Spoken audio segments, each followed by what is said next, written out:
Makasih guys.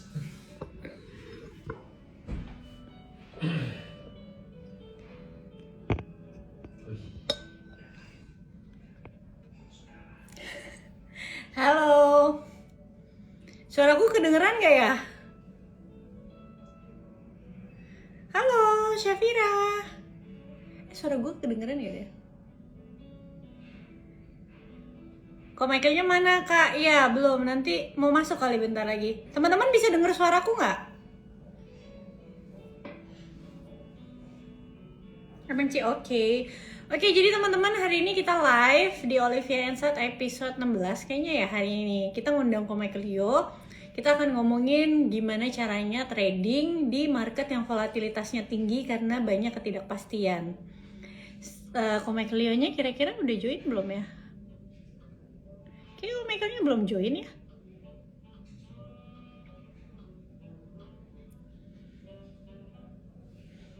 Tuh Eko Pugu, terima endorse nggak kak? Terima. Ah nih Ko Michael Yo-nya nih.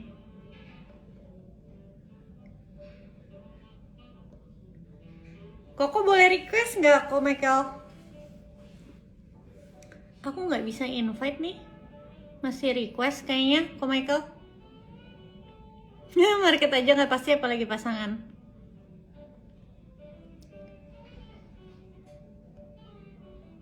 Aku nggak bisa invite nih. Nggak bisa invite Ko Michael. Ko Michaelnya harus nah ini dia. Oke.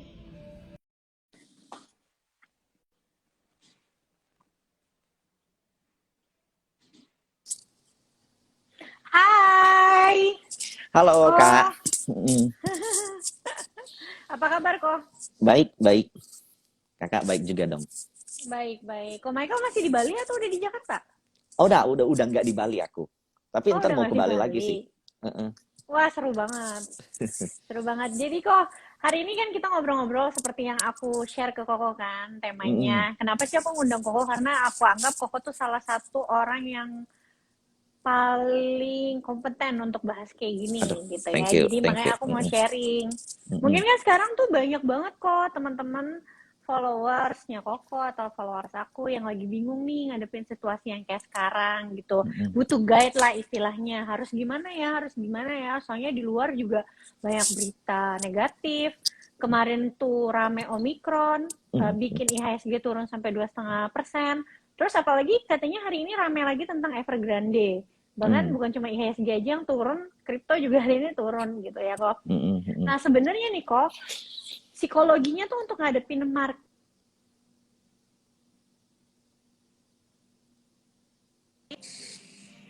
Oke, jadi yang pertama kita harus punya di luar dari semua yang udah dipersepsikan, kita harus punya yang namanya cadangan kedua. Nah, saya selalu punya view saat ini ya, saya punya view 70% atau 80% bursa itu bakal all time high atau bakal bullish di Desember. Nggak harus all time high, tapi bakal bullish di Desember. Nah, cuman permasalahannya adalah memang fear yang ada itu datang terus-menerus. Mulai dari Omicron, mulai dari Evergrande, lalu to be honest sih kalau kripto mestinya nggak ada hubungan dengan bursa ya.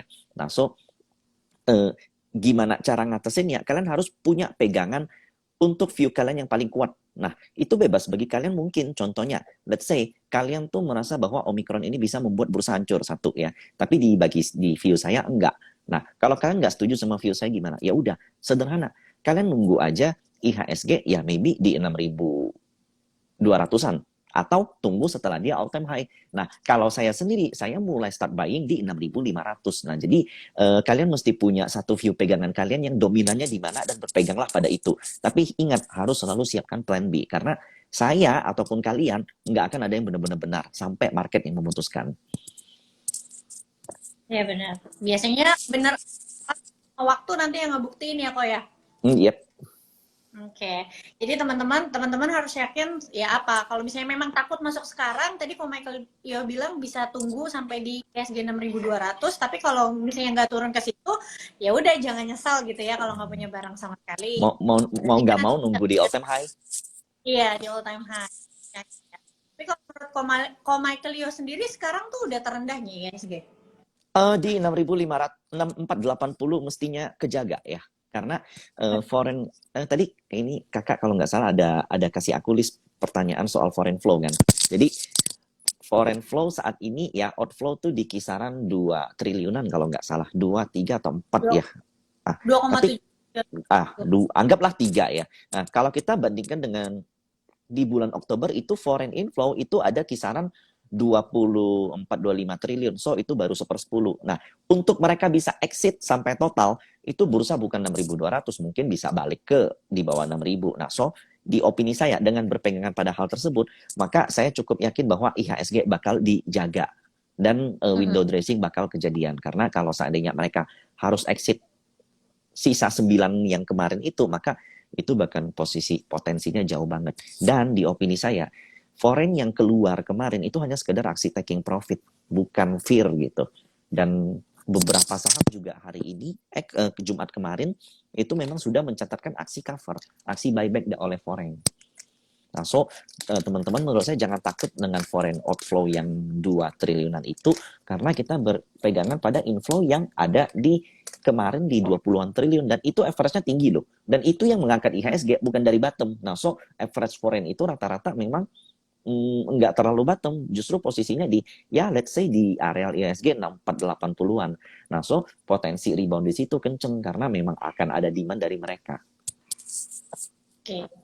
Nah, kok tadi kan seperti yang kok udah singgung, out 2,7T sebenarnya bukan sesuatu yang harus dikhawatirkan, karena sepanjang Oktober masuknya juga 20T. Sangat wajar apabila asing ada taking profit sedikit lah ya. Makanya kayak ada taking profitnya. Nah, kalau misalnya biasanya ya dari asing itu biasanya kan yang di sell itu saham-saham blue chips, dan ini bikin 1 minggu ini saham blue chip tuh terkoreksi. Bahkan ada yang balik dan juga bahkan ada yang jebol. Nah, kalau untuk OM-nya sendiri, biasanya kalau misalnya marketnya lagi gini, karena net sell yang di Legonya itu ada saham blue chips, apakah blue chips bakalan tetap masuk ke stock pickingnya OMY, atau lebih banyak shifting ke second liner atau third liner? Kalau untuk trading harian ya, terus terang saat ini saya choosing second liner karena gerakannya jauh lebih gesit. Jadi ketika IHSG koreksi, yang jalan second liner sama third linernya. Nah, tapi untuk core stock saya itu saya masih tetap di blue chip, karena I know that beberapa saham jebol support. Contohnya maybe ada Pegas, ada BBTN. Kemarin BBNI sempat jebol support juga. Tapi per Jumat kemarin balik lagi. Nah, that's why yang perlu kita persiapkan adalah amat lumrah jika di market seperti ini technical analysis itu menjadi acak. Nah, so yang perlu kita hedging sebenarnya gini, jebol support itu bukan hal yang perlu kita khawatirkan. Yang kita khawatirkan kalau posisi kalau muatan kita kepenuhan di areal saat ini kan, itu permasalahan seperti itu. Nah, so you must always spare cash untuk ready buyback di bawah. Jangan takut kalau seandainya, tapi kalau saya porsinya saya kurangin setengah, entar kalau rally cuan saya juga setengah, no worries. Tapi kalian dapat garansi kalau seandainya memang udah rally dan inflow, apalagi break areal resistance, nah that's why kalian bisa lakukan average up tanpa perlu khawatir harga sahamnya turun lagi. Justru malahan itu pertanda bahwa bursa dalam keadaan baik-baik saja. Jadi jangan pernah takut kehilangan rally, karena semua itu bisa dikalkulasikan, ditarget dan ditargetkan. Oke. Nah, tadi Ko Michael ada nyinggung tentang spare cash gitu ya. Kalau misalnya aku berkeyakinan gini, selama kita punya cash bisa ngelakuin apa aja kan ya di market kok. Nah, banyak banget nih, termasuk di grup aku juga, ternyata mungkin yang udah kayak yakin banget menjelang tutup November, udah yakin banget Desember bakalan bullish gitu ya. Cashnya udah habis gitu. Karena dipakai dulu yang tadi Ko Michael bilang, kalau misalnya orang-orang yang kayak gini di kondisi cashnya udah habis karena mereka udah keburu all in, tapi ternyata blue chipsnya turun gitu, balik lagi ke support atau support, baiknya gimana kok menurut Koko? Apakah sebagian harus ada yang direlain untuk cut loss dulu supaya punya cash, atau ya udah hold aja sampai akhir tahun? Pertama gini, bukan berarti ketika IHSG bearish atau IHSG koreksi 2-3%, saham kalian juga ikut, belum tentu. Karena bisa jadi saham yang kalian pegang itu menjadi kontrarian terhadap market, itu satu. Yang kedua, Jika yang kalian pegang adalah movers dan pergerakannya ketika breakdown support ada potensi untuk turun ke bawah, let's say 10-15% lagi, maka posisi kalian yang saat ini maybe anggap loss 4-5% akan jauh lebih baik kalian potong untuk kemudian memperbaiki average kalian di bawah. Nah, yang menjadi permasalahan begini, ketika kalian cut loss, contoh cut loss sebagian atau cut loss 70% atau cut loss semua, itu mereka merasa mereka kalah atau mereka merasa cerai dengan sahamnya. Nah, di opini saya itu sebenarnya enggak. Ketika kalian memutuskan untuk menjual dulu saham kalian, itu artinya kalian enggak nyerah sama saham kalian kalau kalian punya plan untuk buyback. Nah, buybacknya di mana? Ya, udah otomatis harusnya di bawah dong kalau dengan posisi IHSG tertekan. Nah, maka dari itu saya selalu ngomong sama teman-teman bahwa ketika kalian memutuskan cut loss dan untuk entry lagi di bawah, itu bukan artinya kalian nyerah sama emitennya. Dan bukan berarti kalian salah pilih emiten. Kalian hanya sedang menyesuaikan market yang ada. Karena analisa siapapun nggak akan bisa dipegang karena yang paling baik, yang paling benar adalah market. Nah, seorang fund manager juga gitu. Seandainya sahamnya turun terus, ya mereka jual dulu, hedging lagi, beli lagi di bawah. Jual lagi, beli di bawah, jual lagi, beli di bawah. Sampai momen di mana saham tersebut rebound. Reboundnya di mana? Who knows? Tapi kita bisa berekspektasi dengan, ya maybe dengan technical analysis atau dengan momentum window dressing ini. Jadi akan jauh lebih baik ya kalau memang potensi saham yang kalian miliki bisa turun lebih dari 10%, maka lebih baik potong dulu. Dan psikologis yang perlu di kalian pegang adalah it's not a game over gitu. Ini bukan artinya kalian nyerah, bukan artinya kalian kalah. Kalian hanya sedang melakukan hedging portofolio gitu. Saya kalau gitu ya, kalau dari cuma minus 4% jadi minus 10 bahkan 15% tuh pasti bakalan beda banget. Nah. Bener, kalau udah minus 15%, untuk baliknya tuh naik 15% lagi tuh nggak cukup gitu. Mesti sekitar 18, 19, atau 20. Tapi kalau kalian potong dulu di atas, kalian beli lebih gede di bawah, even naik cuma 10% aja kalian udah bisa cuan. Ya kan? Oke. Nah, ini ada yang nanya nih kok. Kita sambil jawab pertanyaan dari teman-teman follower. Boleh. Kalau kita kapan bisa tahu entry yang tepat di saat saham bearish kok? Oke. Memang ya di market seperti ini kalian mesti kurangi porsi buy on breakout. Sering banget false gitu. Kalian beli ketika breakout beli kemudian false. Contohnya Jumat kemarin ya, itu saya sendiri kena Kak. Saya beli Arto breakout. Tapi closingnya sempat 15.000, sempat 16.000, closingnya jadi 15.200. Saya sendiri kena, padahal saya sendiri yang buat urus jangan beli ketika breakout. Padahal foreign flow di Arto Jumat kemarin tuh bagus. Nah, tapi seperti ini, di mana saham atau market sedang dalam keadaan bearish atau jatuh, maka akan jauh lebih baik kalian buy on dip dibanding dengan mencari saham yang breakout. Karena akan ada potensi ketika breakout, dia nggak mampu mempertahankan areal breakoutnya. Condong di taking profit karena fear terhadap market.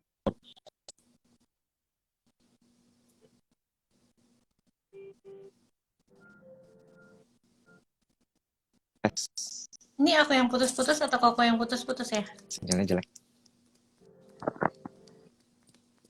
Kayaknya kakak deh. Oke. Kayaknya aku ya? Iya. Oke? Ini udah. Oke, kok bisa Ini udah diulang? oke. Oh. Sip. Jadi di market bearish atau di market sedang koreksi, kurangilah porsi untuk melakukan buy on breakout. Akan jauh lebih baik kalian buy on dip gitu. Jadi ya akan dan dipnya sampai di mana? Kalau di harian kan itu minus 7%, yaitu ARB. Nah, sebenarnya ini bukan menerka-nerka areal bottoming ya, tapi akan jauh lebih baik kalau kalian melakukan areal pembelian itu secara bertahap. Nah, logika aja kalau seandainya udah ada satu saham yang minus 14%, masa sih nggak ada rebound setengahnya minimal gitu. Apalagi kalau dengan kalian bisa nerka-nerka areal support, area resisten, ya paling enggak kalian bisa akan mendapatkan momen-momen pantulan itu dan average yang minimal tuh nggak nyerah sama market. Market turun, kalian cuma bisa ngeliatin. Market turun, kalian ngeliatin. Ya bukan gitu. Jadi market turun, kalian bisa jual dulu untuk melakukan pembelian lagi di bawah. Jadi rebound sebentar aja, kalian average-nya udah oke. Mungkin ada beberapa loss yang mesti ditanggung di proses itu ya. Ada beberapa realisasi loss yang kalian mesti lakukan di situ. Tapi it much better dibanding dengan kalian cuma diem gitu. Diem apa-apa, lihat porto pusing, lihat orang lain cuan ya kan. Iya, makanya itu ngerusak psikologis banget. Ngelihat harga tiap hari, untung-untung kayak naik 3% aja senangnya bukan main, padahal minusnya 30% gitu. Itu yang sering banget gitu. Oke. Nah, tadi ini juga berarti ada yang nanya nih kok di IG story kan tadi aku taruh kolom pertanyaan untuk Koko tuh ada yang nanya apakah Koko tipe di market saat ini tipe yang masuk ke sahamnya tuh mending dicicil aja setiap penurunan atau di satu angka? To be honest ya, ini kalau saya harus jujur, saya all in setiap posisi di market seperti ini karena saya suka banget nangkep momentum-momentum volatilitas seperti ini. Tapi syaratnya tuh satu, kalau seandainya kalian udah, ini kan pasti ada momen-momen di mana kita salah nangkep ya, itu mesti wajib cut loss, wajib banget cut loss, dan itu hanya orang yang berani cut loss lah yang boleh melakukan hal tersebut di opini saya. Dan kebanyakan tuh kayak begini, beli sedikit mereka tuh nggak seneng karena naiknya tuh nggak ngerasa gitu, ya kan? Kalau beli gede, naiknya mereka baru bilang kerasa, tapi mereka nggak mikir loss-nya. Nah, itu yang menjadi permasalahan. Untuk kalian yang memang bisa jeli untuk nangkep, ya all in tuh nggak ada masalah. Saya suka di market seperti ini justru karena volatilitasnya tuh bisa memberikan spread yang gede. Tapi kalau seandainya kalian nggak cocok untuk seperti itu, maka jawabannya adalah cicil pelan-pelan ke bawah. Nah, ini mungkin contoh ya. Kalau seandainya suatu saham supportnya 10.000, saat ini tuh posisinya 11.100, kan nanggung nih ada 1.100 kan. Bottomingnya di mana? Di 11.000, 10.900, 10.800, 10.007 atau 10.000 kita nggak tahu. Maka ya udah cicil aja ke bawah. Kenanya sampai di mana?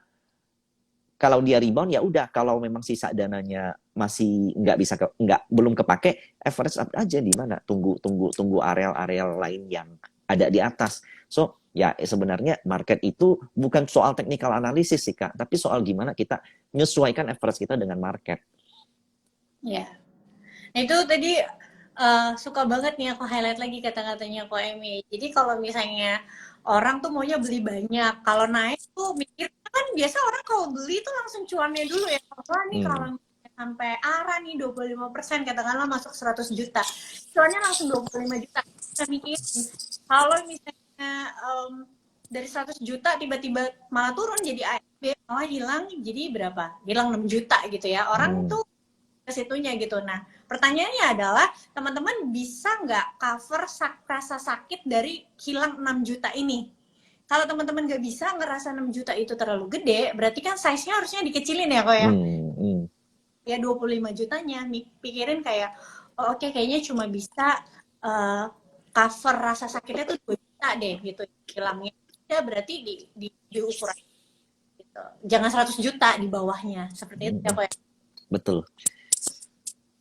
Jadi menurut Koko sendiri kalau misalnya cut loss itu untuk saat sekarang keputusan yang ideal, balik lagi apakah tergantung sahamnya juga ya Kok ya? Iya, betul, tergantung sahamnya. Tapi mungkin ya kalau saya bisa, ini kebetulan saya depan laptop, kalau saya perhatiin sih mestinya market enggak sih, enggak breakdown sampai 6480 tuh enggak breakdown, mestinya rebound. Nah, banyak juga nih kok yang jadi catatan ya, yang sering kejadian adalah orang itu baru berani cut loss ketika udah di bottom-nya banget.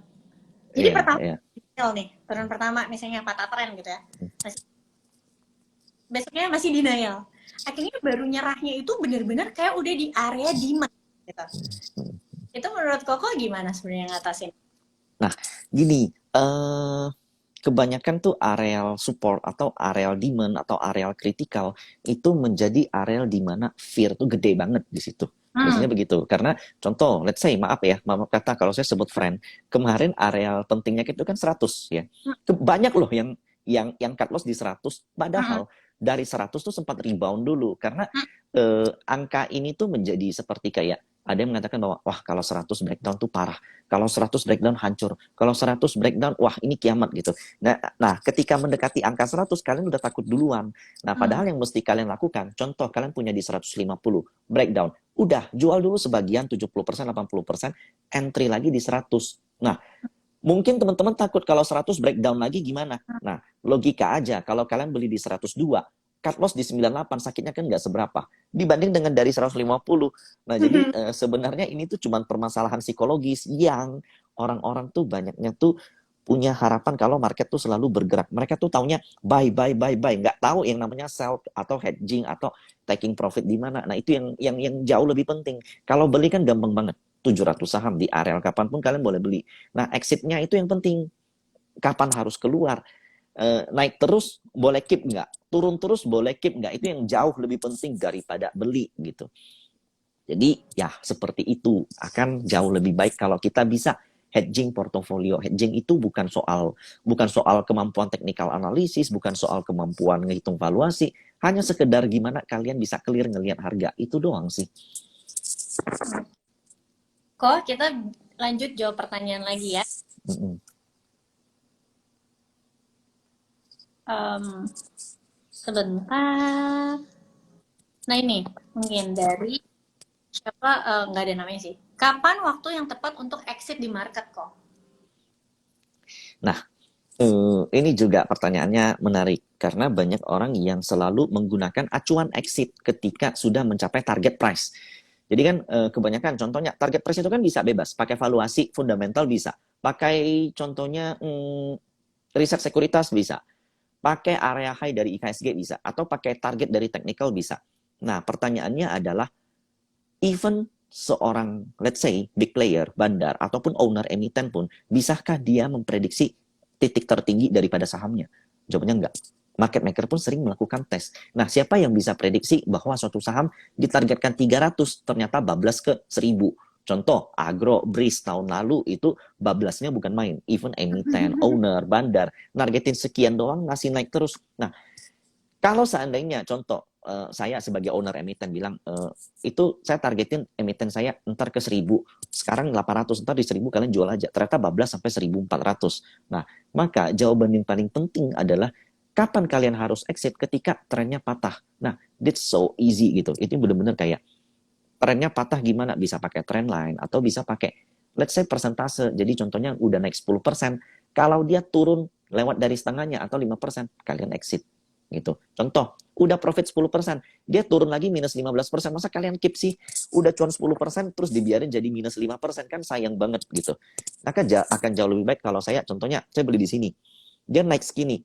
Saya nggak catat profit saya di sini, saya catat profit saya di sini. Jadi kalau dia turun, nggak kena, naik lagi, nah saya naikkan lagi segini. Naik terus sampai seandainya kena, ya udah selesai.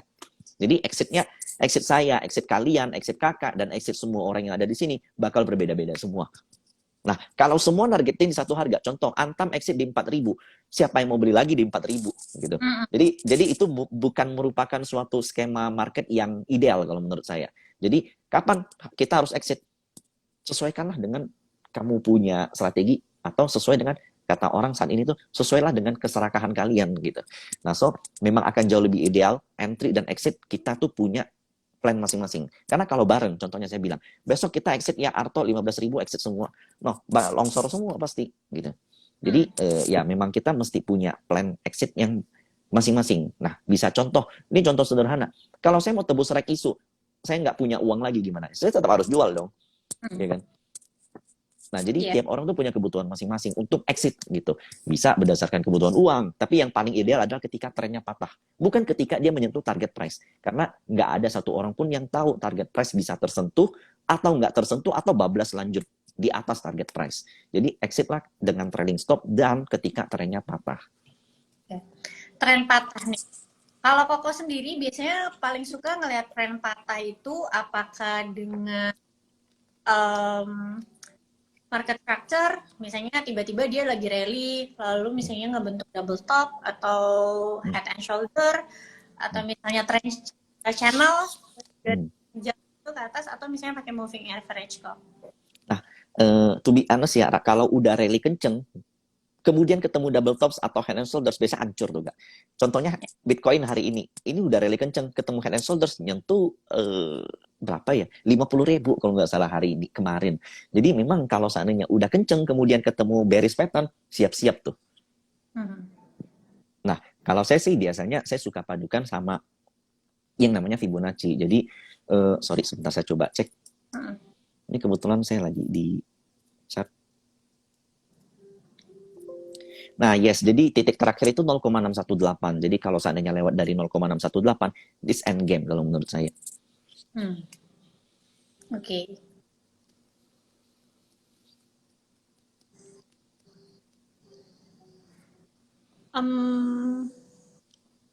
Bentar ya, kok. Yep. Nah ini, kok gimana cara kok screening saham? Apakah lihat dari sekarang atau bidang usahanya yang bakal diuntukkan?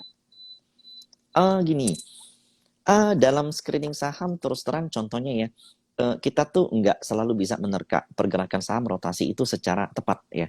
Semua orang memprediksi ya. Saya masih ingat banyak riset yang mengatakan bahwa era teknologi itu selesai di November. Karena tapering dimulai dilakukan di November, di tanggal 11 atau tanggal 6, saya lupa, bulan lalu. Pada kenyataannya, Oktober udah hancur. Kenapa? Karena Powell tiba-tiba mengatakan inflasi itu udah nggak transisori, udah nggak sementara lagi, tapi ini inflasi bakal tetap stay di 4, 5, dan 6. Nah, tech stocks yang ada di Indonesia sendiri saat itu terkoreksi kurang lebih 30-an% dari peak. Nah, saat itu saya sendiri nggak memprediksi itu dan saya sendiri kena. Beberapa saham saya buang, beberapa saham saya cut loss, dan saat itu saya pindah, shifting ke all econ. Nah, jadi untuk bisa screening seperti ini, kalian harus mengerti top to down gitu. Jadi market structure. Nah, dan itu to be honest setiap momen beda, setiap tahun juga beda, dan itu kalian mesti strict sama market. Nah, kemudian ada yang nanya sama saya begini, tapi kalau saya pegang call dari Januari sampai saat ini, saya masih profit. Yes, saya setuju. Kalau kalian pegang ADRO dari Januari sampai saat ini, kalian tetap profit kok. Januari sampai November, range-nya itu 11 bulan. Nah, saat ini ya, banyak orang yang skeptis sama tech company. Ada yang mengatakan bahwa ini ketika suku bunga naik, nanti mungkin di Maret tahun 2022 mulai naik, tech tetap hancur gitu.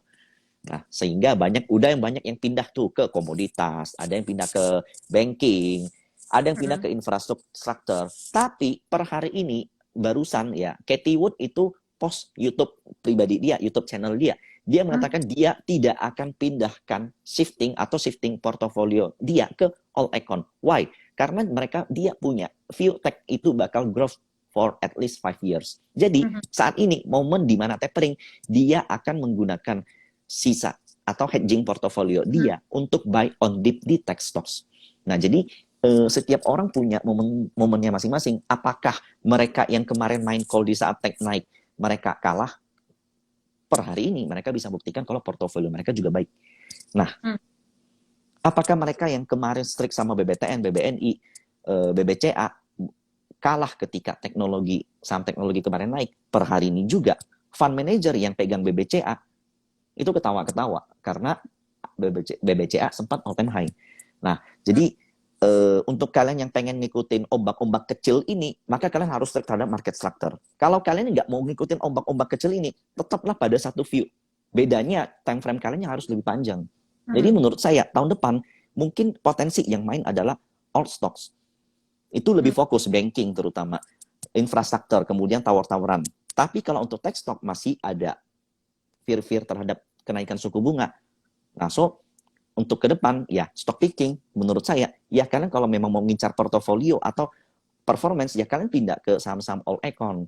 Kalau seandainya saya nggak mau, saya masih tetap di teknologi aja, ya udah mungkin lebih 1 tahun atau 2 tahun gitu. Jadi kalian mesti ngerti market structure dan itu berubah-ubah setiap saat, berubah-ubah setiap momen, dan ngikutinnya gampang-gampang susah atau susah-susah gampang lah.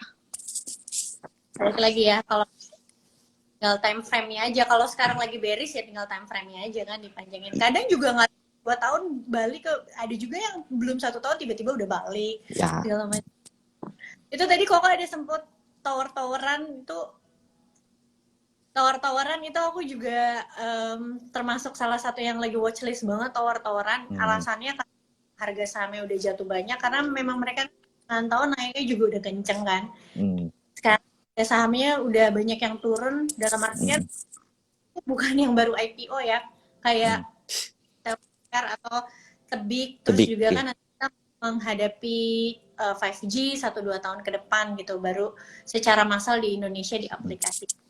Jadi kalau harganya udah turun banyak, paling enggak kan deket sama support terbawahnya resikonya jadi udah makin kecil gitu kalau menurutku. Jadi udah bisa dipantau, cari arah masuk. Oke. Yes.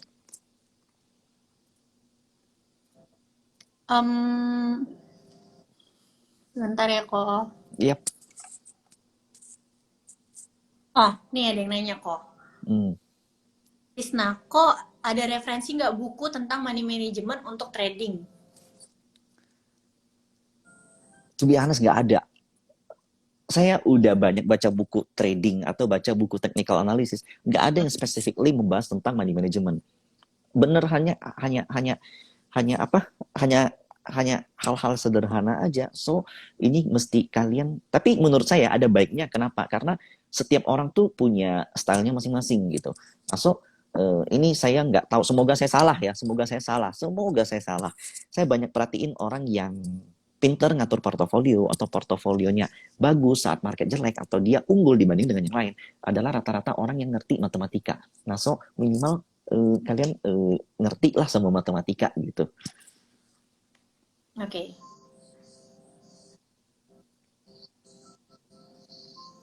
Nah, ini kok. Pertanyaan selanjutnya. Indikator apa yang probabilitasnya makin tinggi untuk nentuin arah market? Ada nggak ya? Kalau indikator menggunakan yang ada di chart ya, kalau indikator yang ada di OLT, so pasti mungkin saya katakan satu volume. Tapi untuk menentukan arah market, apakah cukup dengan volume? Jawaban saya enggak. Jawaban saya enggak harus enggak bisa hanya dengan indikator yang ada di OLT. Nah, so kalian masih tahu market struktur yaitu top to down. Enggak bisa down to top untuk ngarahin arah market, enggak bisa.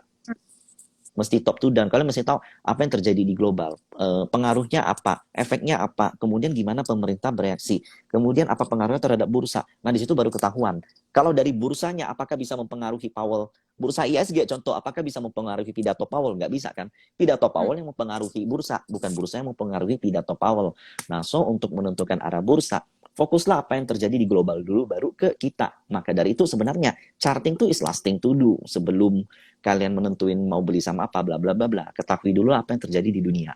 Nggak perlu yang sampai jelimet banget, sampai baca rasio, apa segala macam. Hal-hal umum dan hal-hal umum aja, apa yang mempengaruhi bursa, itu doang sih. Barulah itu kita bisa kerucutkan 700 saham, pilih kemana. Nah, baru kemudian bla bla bla bla bla, barulah menggunakan indikator-indikator yang ada di OLT. Kalau gunakan indikator dulu yang ada di OLT, cari 700 saham satu-satu, itu mabuk lah. Berarti kalau dari yang aku tangkap, kok Michael nih tipenya ini ya, top down analysis ya? Ya, lebih ke top down. Saya mesti ngerti market struktur dulu, baru nentuin beli apa. Dan itu juga kita masih sesuaikan nama market, belum tentu loh. Gitu, belum tentu loh tepat gitu.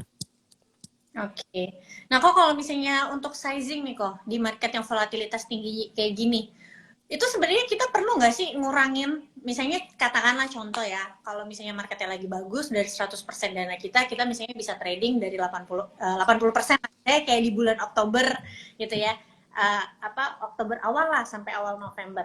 Kalau marketnya lagi kayak gini, apakah kita mesti kurangin atau ya udah seperti kayak biasanya aja? Atau sebenarnya jangan terlalu agresif dulu tradingnya, 50% dananya aja? Oke, boleh dikatakan saat ini kan ada uncertainty yang besar karena selain dari Omicron ada juga mengenai tapering yang katanya bakal dipercepat. Nah, so di momen uncertainty seperti ini pilihannya tuh dua. Pertama, kalian lebih agresif tapi dengan disiplin stop loss yang ketat. Atau kedua, kalau itu dengan catatan kalian mesti bisa mantengin market loh. Setiap hari, setiap jam harus bisa ngelihat market. Itu pertama. Yang kedua, kalau nggak bisa gimana? Ya kalau nggak bisa, jawabannya adalah gunakanlah dana kecil, maybe 10% sampai 20%. Tapi teman-teman pasti nggak mau. 20%, kalau saya entry, kemudian naik 10%, pengaruhnya di porto cuma 2%, nggak greget. 100 juta tuh baru 2 juta. Kalau saya all in, saya dapat 20 juta. Ah, lu mas, sembarangan, dia bilang gitu. Nah, kalian lihat, ya seperti yang Kak Olivia ngomong tadi, kalian lihat turunnya dulu, gitu. Jadi potensi turunnya dulu yang perlu dibatasi. Nah, ada satu quotes yang saya suka banget dikatakan oleh Mark Minervini. Jadi awal-awal trading dia fokus bagaimana mengembangkan dia punya modal. Oke, dan hasilnya berantakan. Sampai di tahun ke-7 atau ke tahun ke-8, dia fokusnya melindungi modal dan hasilnya luar biasa. Nah, so untuk banyak yang mengatakan bahwa di bursa itu lebih banyak yang ruginya daripada yang untung, banyak yang bilang seperti itu. Nah, cobalah berpikir terbalik. Bagaimana pemikiran orang pada umumnya? Kalian nggak usah pakein kebalikannya. Kalau kebanyakan orang pengennya cuan, coba kalian pengen gimana biar nggak rugi. Nah, mungkin dari situ kalian akan menemukan sesuatu. Oke. Thanks kok atas insight-nya. Nah kok tadi ngomong-ngomong tentang kita banyak banget uncertain kan, termasuk Omicron dan juga The Fed yang ada kemungkinan misalnya mempercepat laju dari tapering. Kan tanggal 14, tanggal 15 ini, bulan Desember, The Fed mau ada pengumuman kan untuk apakah mereka mempercepat atau enggak. Nah sekarang ini kan sekarang baru tanggal 4 nih. Minggu depan kita berarti masih sekali lagi nih ngadepin market gitu. Seminggu sebelum menghadapi tanggal 14 nanti gitu. Nah menurut Koko seminggu ke depan marketnya akan kayak gimana? Sebelum nyampe ke pengumuman The Fed nanti. Karena jujur aja ya ini kan galau nih. Ada yang udah ekspektasi, contoh Citibank. Citibank tuh udah bikin, menurut mereka ekspektasi mereka beneran nih kayaknya The Fed bakalan mempercepat tapering bahkan naikin jadi 30 miliar per bulannya. Nah, menurut Koko sepanjang seminggu ke depan kita bakalan kayak gimana nih marketnya?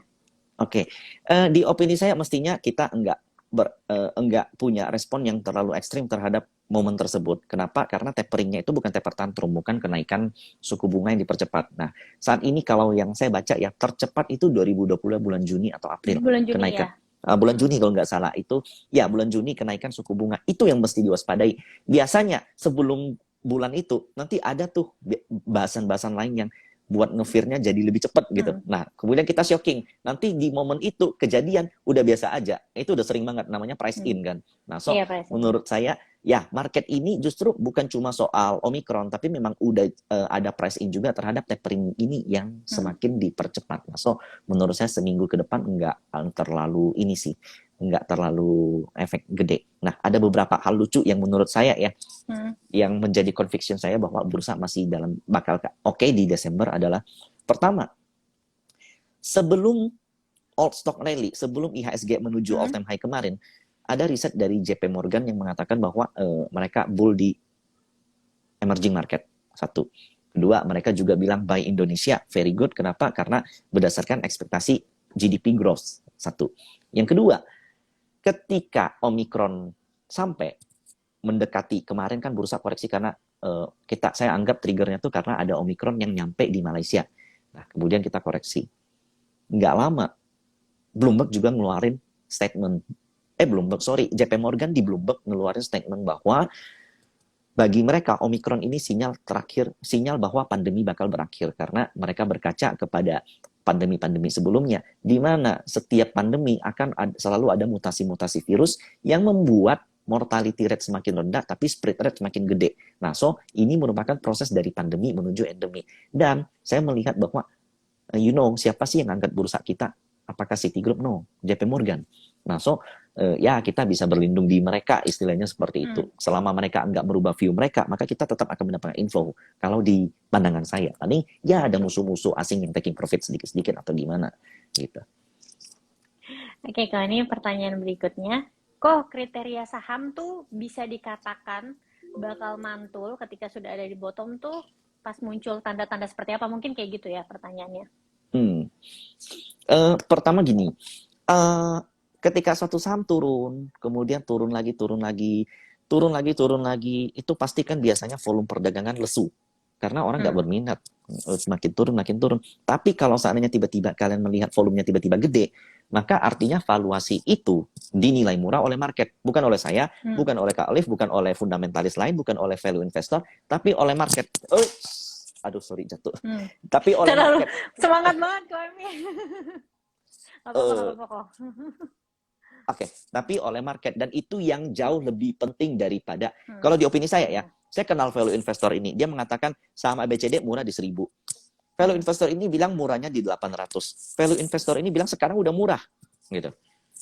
Nah, ketika kita menggabungkan ketiga ini, yang paling tepat mana sih? Yang paling tepat adalah market. Yaitu ketika volume paling gede di area mana, nah itulah bottoming paling murah menurut saya. Nah, so volume tergede lah jawabannya.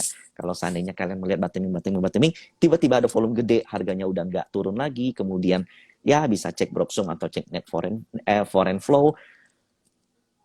Kalau seandainya memang ada tanda-tanda akumulasi di situ, itulah yang murah menurut market. Dan market always right kan. Bukan saya, bukan Kak Olive, bukan orang lain. Jadi volume kuncinya kalau menurut saya.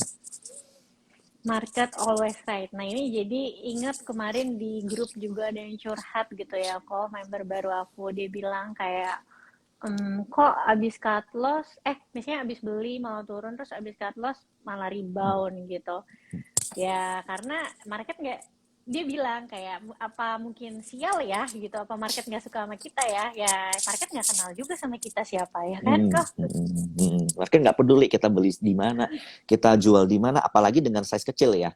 Nah kalau dengan size yang gede ya mungkin kita bisa dikerjain gitu. Tapi itu coba daripada kita menyesali habis beli jual, habis beli turun, kemudian habis jual naik, coba dianalisa. Belinya waktu hijau atau waktu merah gitu. Itu yang paling penting. Kebanyakan kan orang bakal melirik saham ketika dia hijau. Ketika dia kenceng naik 5%, 6% kemudian beli. Nah, besok kena floating loss sebentar, kalian udah takut. Padahal floating loss itu tuh area pullback doang gitu.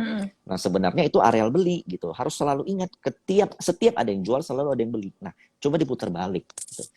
Diputar balik, dianalisa. Nah, kemudian itu saya yakin pelan-pelan kalau kalian test back, analisa ke belakang, ujung-ujung tahu ternyata pembelian kita selama ini tuh beresiko, penjualan kita selama ini salah gitu.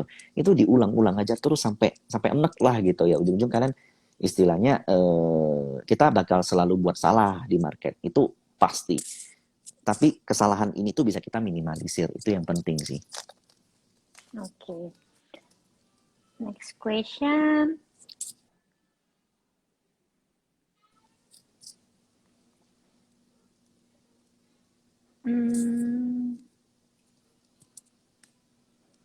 Nah ini, risk reward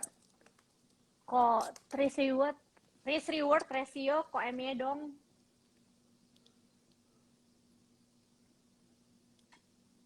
Tes. Ya. Jujur saya minimal 1/3. Oke.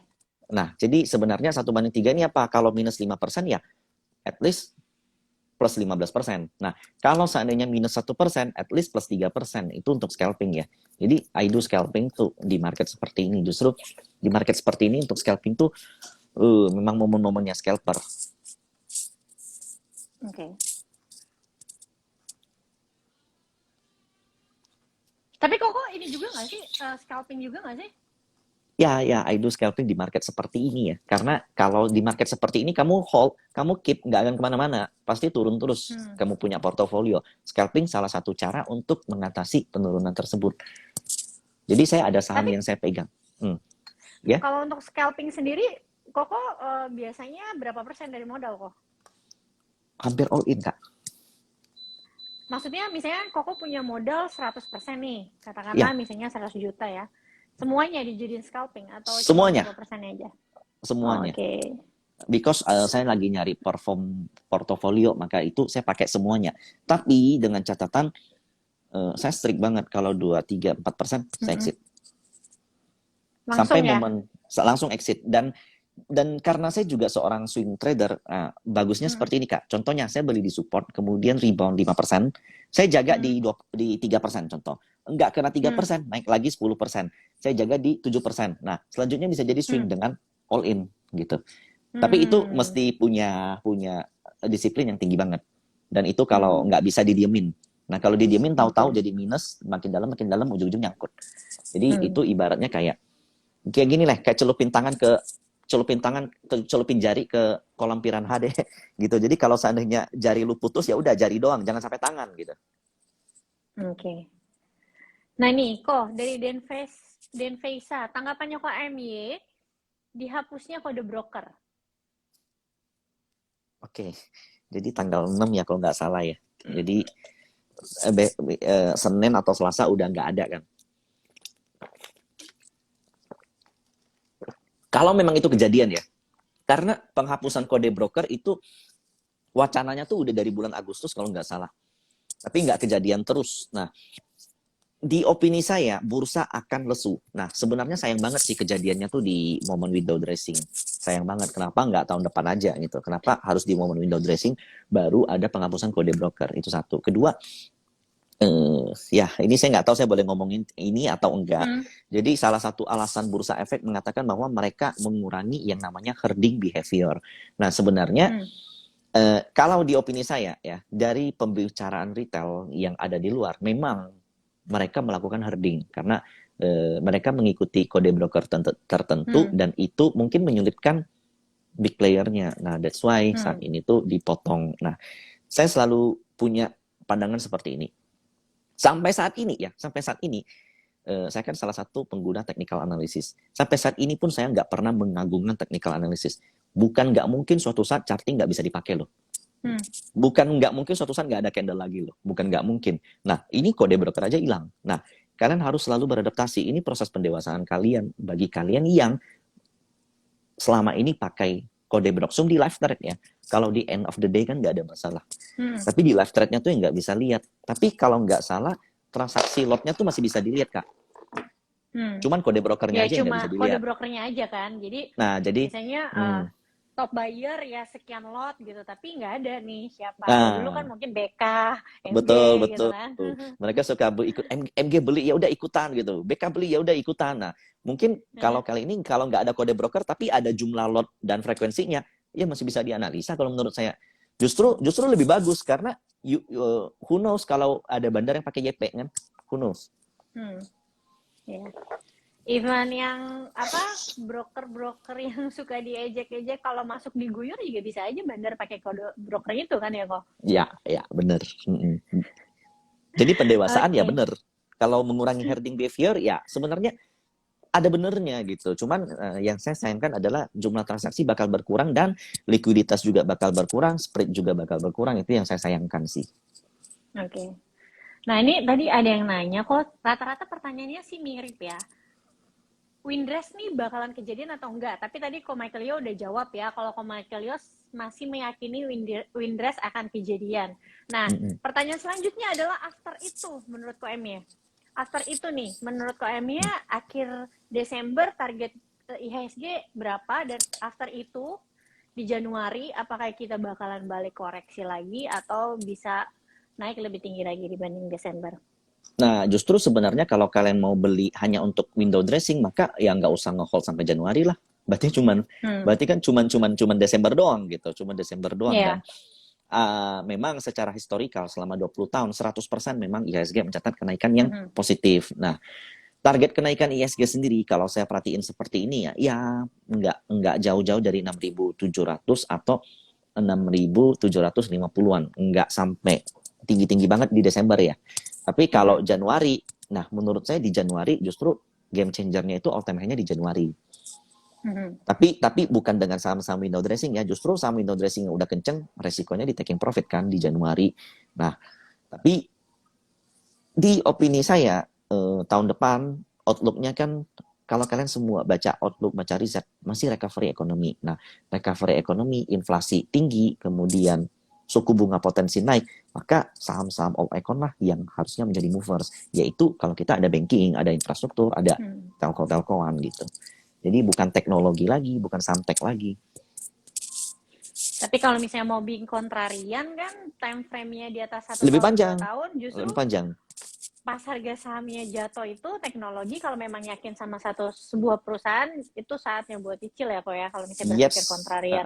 Buy on the dip, betul. Itu yang dilakukan Cathie Wood, ARK Investment saat ini mereka buy on the dip saham teknologi, tapi yang heavy cash ya, yang punya cash kenceng, bukan yang kecil-kecil karena ya memang ada arah bahwa saham teknologi winners takes all. Jadi yang paling gede makan yang lemah gitu. Jadi daripada mereka beli yang lemah, ya udah mereka beli yang gede sekalian. Makanya kemarin Apple bertahan, tapi saham-saham teknologi yang lain meskipun work from home kan, jadi sahamnya berguguran. Dan apa yang dilakukan Cathie Wood, cut loss enggak, mereka justru buy on the dip. Beda ya kalau dengan yang kemarin GDID itu karena ada masalah masalah kebocoran data. Itu alasan dia jual, bukan karena harga sahamnya turun. Tapi dia udah nggak suka sama regulasi yang dilakukan oleh pemerintah China. Nah, kalau untuk saham tech lain yang turun, Cathie Wood justru buy on the dip. Dan saat ini portonya memang jelek, tapi dia punya outlook kan 5 tahun. Ya. Tadi highlight kata-katanya Ko Michael Yo, Cathie Wood pilihnya yang di sektor itu mungkin yang terbaik atau yang terbesarnya. Ini kan sama aja kejadian misalnya kayak tahun 2020 ya, ketika harga saham berguguran itu banyak orang yang ngincar BCA, BBRI pada saat harganya berjatuhan. Kan ibaratnya beli Mercy harga Avanza gitu ya kok. Ketika udah dapat perusahaan bagus harganya murah banget gitu, akhirnya sekelas BBRI aja bisa beggar gitu ya kan? bener Ya banget. gimana kalau kita dapat di market yang mungkin lagi bagus-bagus aja, belum tentu bisa Nggak tuh bisa, belajar dari. belum tentu bisa. Bisa, tapi panjang banget mungkin di Ya, atas 5 tahun ya. Ini nggak sampai 1 tahun, even BBRI aja bisa beggar gitu kan. yep. Oke. Nah, mungkin 2 pertanyaan lagi ya, Kok. Yep. Nah, ini mungkin yang banyak banget ditanya sama teman-teman. Kalau untuk Koko sendiri nih, Kok, saham untuk window dressing yang sekarang masih oke untuk di-collect. Tadi saya banyak yang tanya nih.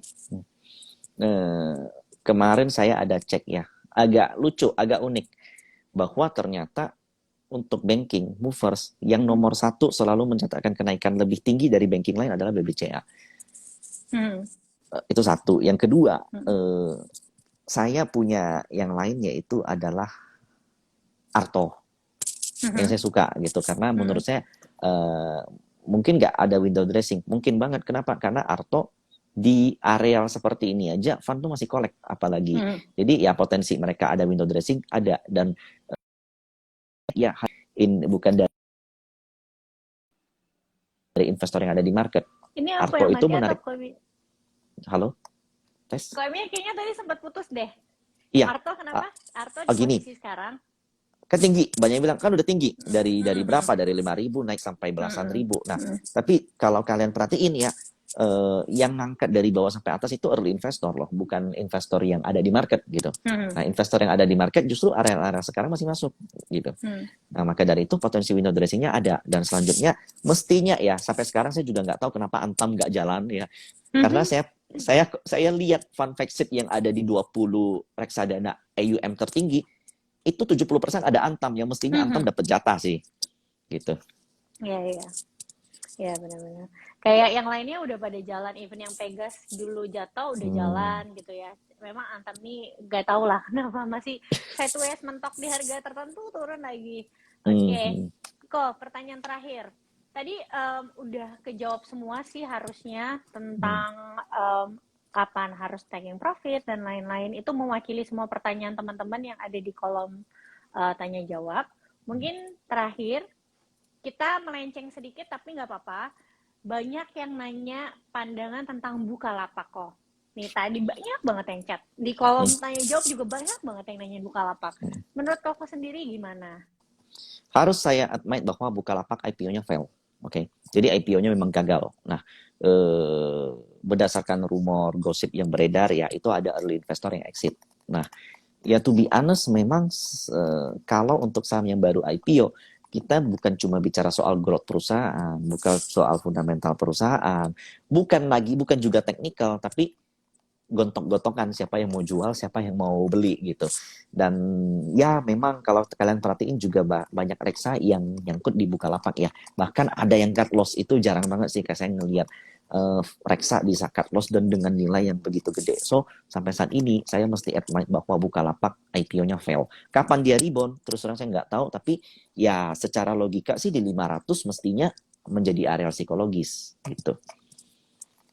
Oke. Satu lagi deh kok pertanyaannya, ini dari tadi saya banyak di chat. Kalau untuk call sendiri nih kok, call itu kan kemarin harganya udah sempat naik tuh, terus udah koreksi dan turun udah lagi. Kayak ada RO kemarin udah nyentuh ke supportnya dan lain-lain lah. Indika juga udah mulai ada pullback.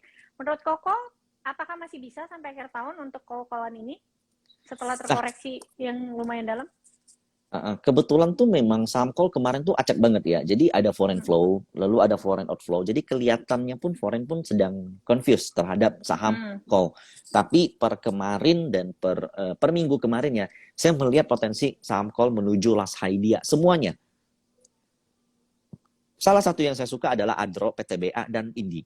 3 itu yang menjadi perhatian saya. Nah, PTBA sendiri ya, dia breakdown double bottom, targetnya tuh ke 3.000. Itu PTBA. Kalau Indi, jadi kalau kita lihat foreign flow dari call itu semuanya masih cakep-cakep semua. Nah, kalau Indi dia baru mau break double bottomnya, jadi 1765 lewat, dia bisa nutup gap di atas tuh di 2100 kurang lebih. Itu Indi bisa. Nah, yang punya story-nya itu ada Ro, mungkin dia bakal, ya saya nggak tahu sih bener apa enggak, tapi dia bakal IPO salah satu anak perusahaannya. Iya, anak usahanya. Dan ada Romineral. Ada Romineral. Dan dari pattern sendiri ya, dia bisa di atas 2.000 hingga mendekati lebih dari 3.000 sih. Tapi saya nggak berani ngomong terlalu gede lah. Pokoknya ya 3.000 tuh bisa kalau Adro.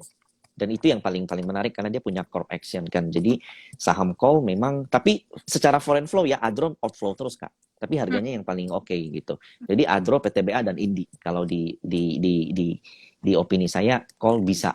Tapi ingat ya bahwa call yang kita lihat ini sebenarnya bukan cuma harga call-nya. Untuk swing long yang perlu diperhatikan adalah ini perusahaan bisa nggak transform dari call ke energi yang lain, karena call ini kan saat ini sedang mendapat perlawanan dari Badan Kesehatan Lingkungan gitu. Jadi ada yang namanya carbon tax, segala macam. Jadi bagaimana mereka bisa shifting ke energi terbarukan itu yang penting. Dan Adro menurut saya ya itu yang paling menarik dibanding yang lain. Oke kok. Oke, terima kasih kok. Jadi kalau misalnya aku boleh summary ya, tadi untuk Koko sendiri bilang Koko udah mulai cicil dari IHSG 6.500-an. Untuk teman-teman yang masih takut terjadi penurunan karena mungkin di luar sana banyak berita buruk, Omikron dan lain-lain, bisa tunggu di kisaran IHSG 6.200-an. Tapi kalau misalnya itu ya jangan sedih kalau ternyata nggak dapat barang, berarti harus nunggu IHSG breakout. Breakoutnya di mana kok IHSG kok? Sekarang kan 6.700-an. 67 pas. Harus break dari 6.700. Nah, Bioko-M-nya sendiri sampai akhir tahun IHSG kemungkinan ada di 6.700, baru ada kemungkinan di Januari baru bisa all time high. Tapi balik lagi teman-teman, ini analisa karena nanti market juga yang nentuin. Kita nggak pernah tahu tiba-tiba nanti tanggal 14, 15 ada pengumuman apa, tengah tahun ada pengumuman apa. Ya, MI analisa itu kan apa yang terjadi sekarang di market gitu ya. Apa berita yang kita bisa dapat karena kita nggak tahu juga. Terus kalau misalnya harus punya cash, tadi Ko Emi udah bilang harus punya spare cash. Apa supaya bisa beli di bawah. Kalau misalnya kalian punya saham nih sekarang lagi minus 4%, terus kalian ngelihat nih size penurunannya tuh masih bisa 10-15% lagi, ya better cut loss dulu untuk beli di bawah. Tapi ingat harus beraniin beli di bawah. Karena kebanyakan orang ya kok udah rebound baru beli. Jadi harus punya keyakinan kalian yang mana gitu. Oke, itu aja sih paling dari aku summary-nya. Terima kasih Mama Kelio. Thank you Kak Olive. Dadah. Wah, nanti live-nya di save di IGTV ya, oke? Selamat malam. Malam.